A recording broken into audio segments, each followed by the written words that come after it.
Hi guys, welcome back to my channel. My name is Temi, for those of you who don't know, and I share content along the lines of personal development, self-improvement content. If you're interested in leveling up, in developing yourself, in turning yourself into the best version, not of another person, but the best version of you, then you're in the right place, because this channel is all about how we all can work together to develop and grow ourselves, how we can literally increase our own personal growth and increase our own personal journey towards getting to 2.0 of ourselves. If you are that sort of person that is interested in this kind of content, you're in the right place. In this video, we are going to be talking about self-care. What is self-care? Why is it so important? Why do we need self-care? Before we get into this video, don't forget to like, share, subscribe. You know, there might be other people in your life who might also want to level themselves up,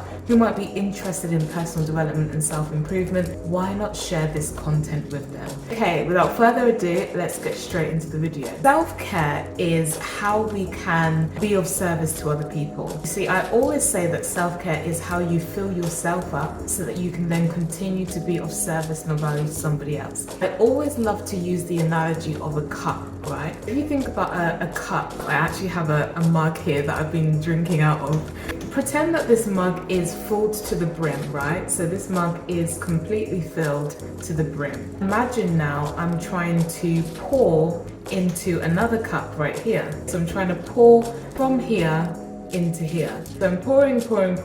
Just imagine there's water, right? As I'm pouring, the cup is now empty. I'm still trying to pour into this cup. Right? What happens is there's nothing left in the cup. That is an analogy of what we do in real life. And I know this because I have been there. I'm talking from experience, right? When we want to give and pour out and help and serve, but yet we end up feeling burnt out and we end up feeling depleted. I have worked with some fantastic healthcare professionals. I've also worked in a variety of other different kind of caring professions. I've had loads of experience as an assistant, but also as a qualified professional. And one thing that I've noticed amongst healthcare professionals is that we tend to give, we tend to serve, and we support people. Sometimes we neglect ourselves in return. It's not just something that is common within healthcare professionals, it's also something that happens to anybody, everybody. If we think about being a mum, right? As a mum, I'm not a mum yet, but you know, I've been around a lot of mums who are always saying, you know, they've got to do the school run, they've got to, you know, get their child ready in the morning, they've got to prepare the meal, prepare the dinner. It's just like go. And at the end of it, it can make one feel burnt out, depleted, and literally running on fumes. How can we kind of reverse engineer so that we are not at the mercy of life, but we are still pouring into ourselves and still being of value to other people? I think the first thing is self-care, and self-care is a superpower once you understand it.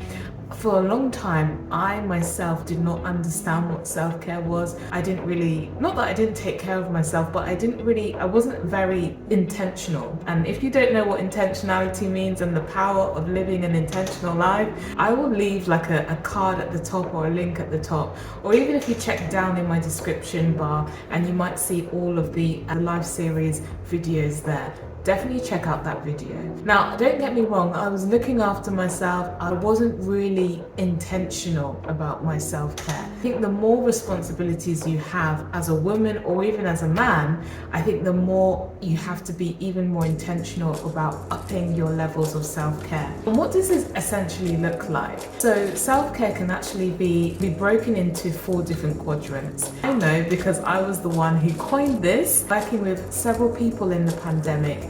I broke down what I call the 4 quadrants of self-care activities. This is how we can make sure that we are caring for ourselves in a holistic way. I'm all about holistic living and holistic treatments, caring for ourselves as well in a holistic way. The first element is mental. How can we care for ourselves in a mental perspective? So this would be things like watching what we read, being careful or mindful of things that we expose our minds to, listening to motivational podcasts or listening to motivational videos on personal development and self-improvement like this one. Things that just revitalize your mind and things that encourage you and inspire you, things that help you to feed your mind, right? Our mind is such a powerful tool that we have to kind of harness it in the right way. We have to feed it with the right content. And I think right now we're living in a world that is very, very noisy, where everybody is putting so much content in front of us, and we have to be mindful of the content that we are exposing ourselves to. The first way that we can care for ourselves is to look after our mental health and our minds. Second way is obviously the physical health. Now, physical health in terms of self-care is something that is widely preached about on social media. You people saying they're going to the spa, they're going on holiday, they're going to work out and look after themselves, which is so important.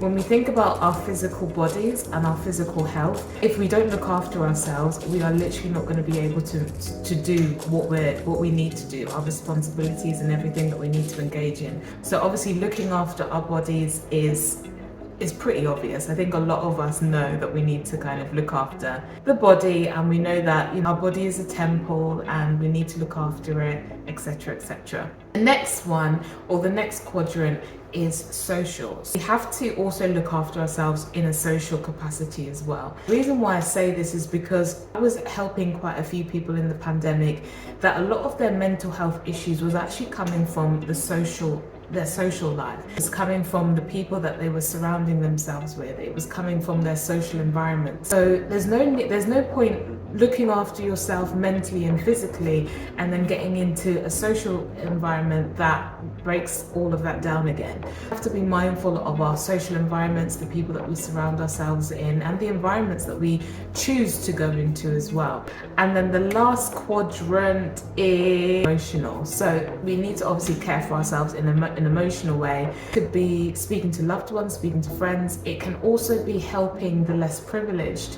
There is a part of us, in terms of our human nature, that just by virtue of being humans, we feel better when we've helped and given back to other people, whether that's giving to charity, whether that's coaching people, whether that's helping people in your profession, whichever way that is, we naturally feel better about ourselves when we do altruistic deeds. So you have to kind of care for yourself from an emotional perspective as well, and the way that you can actually kind of carry that out practically is by helping other people. Those are the 4 quadrants of self-care. If you're only focusing on one of the areas of the quadrant, technically you can still be in self-neglect, because we need to care for ourselves in more ways than one. If we are bodybuilders and we look great on the outside and we've lost weight and we've worked out and we've got all the muscles and we're ripped, that might be, fantastic. But if we're also neglecting other areas like mental, emotional, even social, we can still feel out of balance and out of sync, if that makes sense. Self-care is vital. It's important that we look after ourselves, and it's so easy right now to forget this. There are so many of us that, right now we're working hard. There are people that have so much responsibilities, which we all do. I think it's very easy to neglect yourself. Sometimes you just might not be aware of it, right? The more that I practice self-care, more I was able to revitalize myself so that I could keep giving back value, so that I could keep showing up, so that I could keep doing everything that I needed to do. And I found it a really, really powerful thing. Sometimes it's the most simple things in life that can be the most effective. So this is again a short video in the life series. I'm really excited. Like I said before, I think I've said this quite a few times in my videos now, that I'm really excited for the live series.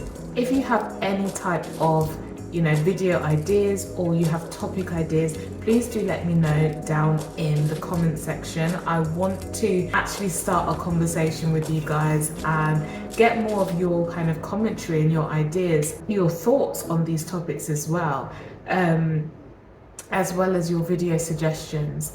I look forward to seeing you in the next video. And yeah, until then, make sure you like, comment, subscribe, and stay tuned for the next video in the live series. Bye.